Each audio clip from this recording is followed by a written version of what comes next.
This video is how to make garlic spam fried rice. I myself like to cook and bake with recipes I've played around with, but spam fried rice has always been a staple since childhood. And so, how to make it? You're gonna need white jasmine rice, a pot with a lid, and you can usually use a rice cooker, but this is the stovetop method. Add 2 cups of rice. Rinsing is really important if you want to have clean tasting fluffy rice, so you're gonna have to wash it like this and rinse it about 3 times. Now you're gonna want to add 3 cups of water to your 2 cups of rice. You usually need less for a rice cooker, but since it's stovetop, you'll need a little more. Pro tip, if you put your finger on top of the rice and it's the first knuckle down, you get a pretty good water ratio.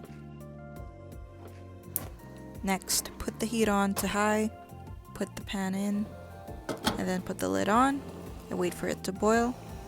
Once it's done boiling, put it on low for a simmer for about 20 minutes.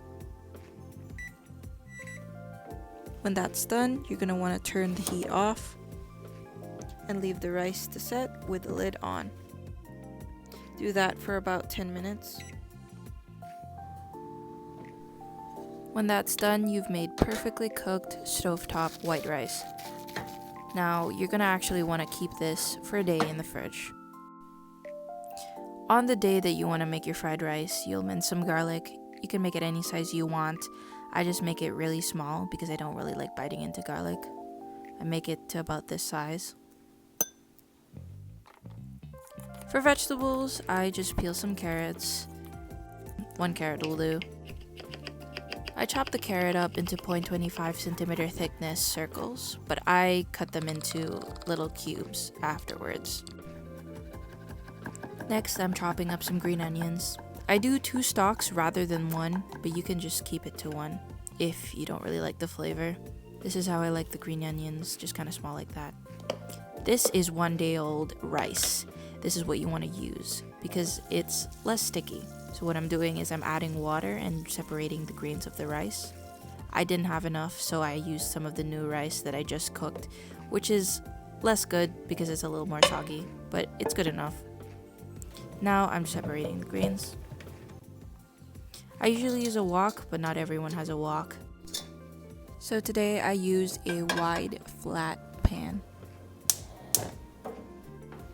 I set the flame onto medium heat, and then I add some oil.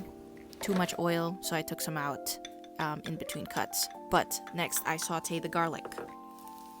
And I saute the garlic until almost golden brown so that it doesn't get burnt. At this point you add the rice in, and you mix it up pretty quickly so that the garlic doesn't really stick to each other.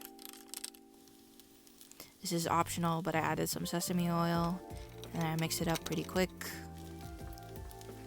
Soy sauce for flavor, and then I mix it up. What I'm doing now is cracking some eggs to make them scrambled. It's typically used in a lot of fried rice recipes, and so that's what I'm doing today.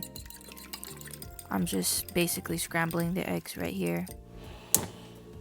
And then I put the fire onto medium. Put oil or butter on the pan. I'm using butter. And then I kind of just drop the eggs in and make scrambled eggs. Next, I put them in the rice along with the other vegetables. And this is what it looks like. You can add salt to taste if you don't want to add more soy sauce.